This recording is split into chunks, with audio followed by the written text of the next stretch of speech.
This is a full getting jacked masterclass that will teach you how I got in shape.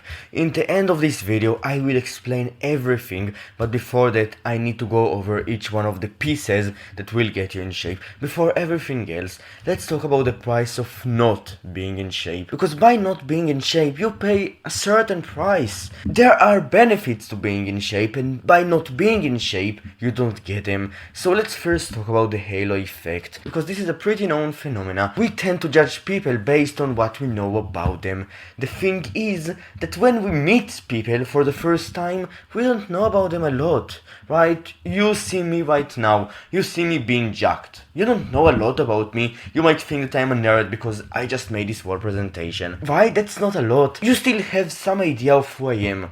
You think that I'm a certain person just because of the way I speak and the way I look. That's because of the halo effect. What you see is all there is, basically, right? What you see is the way you judge me. The more you will know about me, the more you will judge me based on the truth, based on who I am.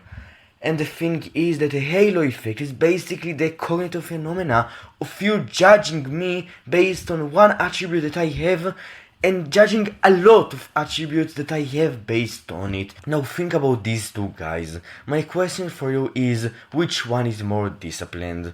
You probably have an idea in mind of which one is more disciplined. Now what if I would tell you that this guy is a CEO of a very successful company, and this guy lives in his mom's basement and he only trains 3 times per week? Now you have a better idea in mind of who is more disciplined. That's why the halo effect is deceptive. It is not right based on the truth, it is just a human cognitive bias. It exists, and it is one benefit, massive benefit of getting in shape. But on top of that, now I want you to look at these two scientific pieces of evidence. This is a meta-analysis that showed that attractive people on average get better job opportunities, and this study showed that more muscle mass and less fat mass is perceived to be more attractive by both men and women, which shows that it is better for dating success, for job success, for career success, right? Being muscle and losing body fat is actually more attractive, so we are not wasting our time when we try to get jacked. Now there are 4 aspects to getting in shape. The 4th one I will reveal to you at the end, but before that, these 3, they are extremely important, and without taking care of each one of them, you will not get in shape. Let's go over each one of them right now, and remember, in the end, I will go over how they connect with each other and what you should actually do to get in shape. Let's start with training. What's jacked? Being jacked is having more muscle and less fat, as we addressed before. How do you build muscle? You perform resistance training. That's how you grow them. You grow the muscle that you want to build. You build a proportional, well-defined aesthetic physique by training the muscles that you want to grow, by training the muscles in your body. A training plan, a resistance training plan, has 3 aspects: the technique that you perform in each of the exercises that you choose, and the intensity to which you perform these exercises, and the exercises themselves. By choosing the right exercises and performing a good technique and training intensely, consistently, using a good scheme of putting these exercises throughout the weeks, you will get in shape. Let's start with exercise selection, because right, it's simple and it is very important, because if you won't choose the right exercises, you will not build the right muscles. The main and actually important thing in exercise selection is choosing the exercises that build the muscles that you wanna grow, which for most people are most muscles in the human body. Basically all muscles, right? You want to build your chest, probably. You want to build your biceps, your shoulders, your traps, maybe, not directly. Right, legs, let's not skip leg days. We want an aesthetic proportional physique that is more attractive, and that's why it is basically training most muscles. Now let's talk about compound exercises and isolation exercises. Before everything else, let's define them. Compound exercises are exercises that work on more than one muscle. For example, a bicep curl, this is not a compound exercise, this is an isolation exercise because it targets only one muscle. basically, right? You might target your shoulders a bit, but that's not the goal of the exercise, so doesn't matter. Now I won't go over each one of them in depth. I just want you to realize one thing. The hypertrophy outcomes are pretty similar. So I wanna talk about this study, because this study compared two groups. One did a lat pull down exercise for the bicep, the other they performed bicep curls. This study tried to find whether multi-joint exercises compound yield more hypertrophy or less hypertrophy than isolations, than the bicep curl.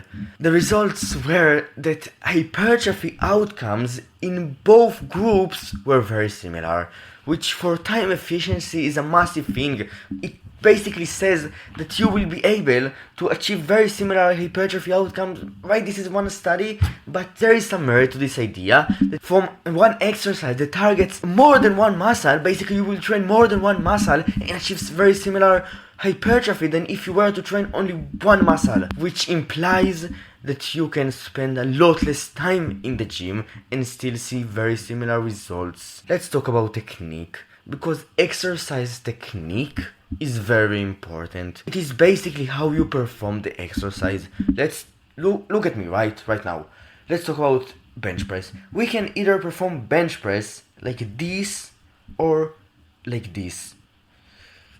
Both ways of performing the bench press train different muscles to different extents. For example, performing bench press this way targets more of the triceps than the other variation, which targets more of the chest and the front delts. Basically, that's technique, is that you target the right muscles by performing the movement pattern of them. I won't bore you out with every movement pattern, but in general, make sure technique matches the technique that this exercise is supposed to have. And then there is controlling the weight throughout the movement. Right, when you don't control, you put less emphasis on the muscle, less time under, the muscle goes through less time under tension, which is less hypertrophic, leads to less muscle growth. That's technique. Now let's talk about intensity, because by performing an exercise with good technique and performing the right exercise in your training that target the right muscles, the muscles that you want to grow, the only thing that is left is essentially intensity. It is that you train hard. How hard? This hard. This fucking level of hard. This is the kind of intensity that you should have in some of your sets, but in general, you should get to an IR of between 1 to 3. I want to talk about this meta-analysis, because this meta-analysis showed that there is a diminishing effect for intensity. It basically showed that training all the way to muscular failure is worse than training a few reps away from muscular failure, which is what RIR stands for. Reps in reserve. An area of 1 is 1 rep in reserve. An area of 3 is 3 reps in reserve. This meta-analysis basically showed that training all the way to 0 reps in reserve is worse than 1 to 3 reps in reserve, and trying to 0 reps in reserve sometimes, just so you know what it is. So you should train hard. Not too hard in a sense of not going to failure each and every time, but in reality, even training for 1 rep away from failure is pretty damn hard. So you should train hard. That's intensity. Now, before I go over recovery, I didn't put here any training plans, any ways of organizing your training, for a very simple reason. Because the classic training plans are pretty much golden. The upper-lower split, the push-pull leg split, and the full body split, they are all amazing for hypertrophy, and I might put a link for a few schemes in the description or not, I don't know. Just pick one of them, stick to it, do it, and you will get great results muscle gain wise. And with it, choose the one that you can actually do, because consistency is key. Each one requires a different amount of training days. Choose the one that you can actually do. Now let's go over recovery, because stimulus, the training, is nothing without recovering. Because when you train, what you actually do is inducing muscle damage. You don't build muscle, you damage it. For it to actually grow, recovery should occur, which that's how you actually grow. You stimulate the muscles to grow, and then the recovery process is the growing process. It is the process in which they grow. There are essentially, not limited to, but 2 major aspects to recovery: sleep and diet. Let's go over sleep because it is the most important thing for recovery. Let's talk about two scenarios. In one sleeps 1 hour per night every day when training, when dieting, when doing all of the other things that I'm about to tell you consistently. And the other guy, he sleeps 9 hours per night, he trains 3 times per week, and he doesn't have a very good diet. Which one will build more muscle? I haven't seen any studies about this, but I can make an educated guess that the guy who sleeps 1 hour per night will lose muscle and not build any of it. That's how important sleep is. It is recovery time basically. And the more you sleep, usually, the better, with one thing in mind: you actually need it. Right, you are actually tired. You're not forcing yourself to be in bed. You actually fall asleep and you wake up when your body tells you to.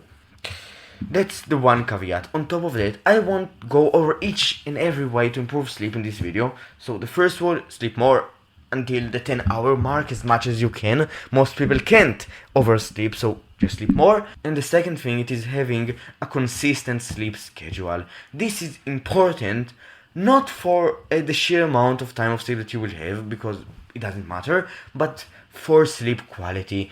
This is basically the most important thing that you can do for sleep quality because of the circadian rhythm. Our bodies, we have an internal clock. This clock is regulated based on our past behavior. Past behavior is the last few days, weeks, I don't know if months, but basically days and weeks. If for the last few weeks you went to sleep at the same time and you today will go to sleep in a vastly different time, you will probably not fall asleep, and if you will, your sleep quality will be much worse. But on the other side, if you will go to sleep at a time that you're used to, you will have an amazing sleep.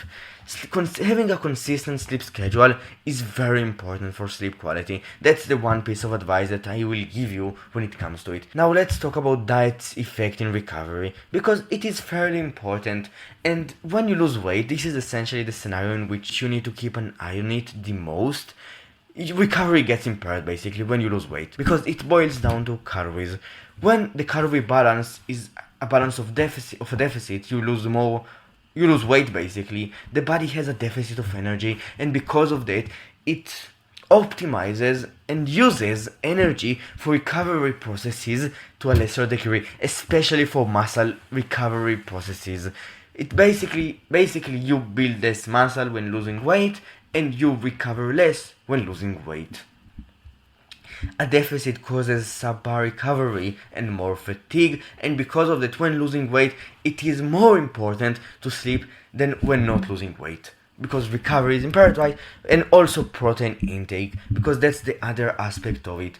So there are two aspects to a diet that make the biggest impact when it comes to getting jacked: protein and calories. The calorie balance basically determines whether you will lose weight, gain weight, or maintain your weight, and how much muscle you will build, because the calorie balance makes an impact. A deficit causes less muscle gain, a surplus causes more muscle gain, with a diminishing effect. Basically, the higher the surplus, the more fat gain in relation to muscle gain from the 500 calorie surplus point. Deficit causes suboptimal muscle gain, or even loss or maintenance, depends on a few other factors.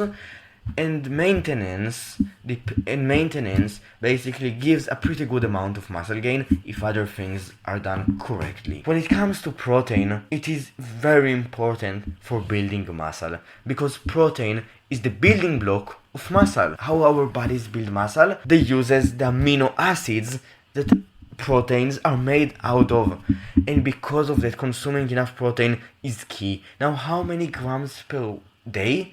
1 gram per pound of body weight has shown to be the sweet spot. If you will go and look at the studies that I might reference in the description, you will see that there is a curve of diminishing results from the 1 gram per pound of body weight point, like a massive one. From this point, results diminish very significantly, and up to that point there is also a degree of diminishing results. Basically, the closer you get to 1 gram per pound of body weight, the less important consuming protein becomes. And when you cross the 1 gram per pound of body weight, it becomes even more less important. Now, this is how you get in shape. Now that we've covered everything, let's start with diet, because we have just covered it. You maintain the calorie balance that causes you to reach your goal. Basically, for the first 6 months, if you are not extremely obese, you should either maintain your weight. Essentially, for the first 6 months, if you are not obese, you should either maintain your weight or go on a lean bulk and have a surplus of energy, which will optimize muscle gain. You should also eat enough protein, and by doing so, you will slowly build muscle. You will build a lot of it. After 6 months, if you're not lean, you go on a calorie deficit. You lose weight, and then you will lose body fat. You will gain muscle, and then lose body fat, and then you will have an amazing body. Or you will just maintain throughout the whole time. You will build muscle, maintain your weight, and your fat mass will go down as a result of it. You will get more jacked. But training, this is the most important thing, because without doing it, you lose by default. You should do resistance training. You should have a good technique. You should train intensely with exercises that causes you to build the muscles that you wanna grow. That's basically for resistance training. You have a training plan that includes exercises for all of the muscles that you wanna grow. You go and you train with a good intensity and technique. And then there is recovery, because training alone is useless. You should recover. You should go, you should sleep, you should have a good diet, you should consume enough calories to maintain your body, basically, your mass. And if you want to lose weight, you should not eat on a very large deficit that will cause you to just lose a lot of mass. That's why you don't want to eat in a deficit that is higher than 500. And by doing so, by training and recovering, you will build muscle. And then, by being on a calorie deficit for an extended period of time and losing weight, you will lose body fat. And as a result of all of that, you will get jacked. Now let's talk about the fourth thing. The fourth thing that I've mentioned at the beginning of this video. It is consistency. It is the multiplier of results. Think about it like this. 0 consistency is 0 results. Right? You will just not see results. In training, in recovering, in nutrition, you will not even exist. Right? You cannot exist with 0 recovery and nutrition. But with consistency in recovery, but not in nutrition and exercise, you will also not get in shape. But in the third side, if you have 100% consistency in training and recovery and nutrition, you will get in an amazing shape. Now, I won't sit here and tell you to be perfect, because 70% consistency is also amazing if you do it with all of these things. I will just sit here and tell you, bro, discipline is important. Discipline in the practical sense is doing what you need to do. For most of the times, do what you need to do. That's my ask for you. Go to the training session, eat that meal and not that meal, eat enough calories, reach your calorie goals, reach your protein goals.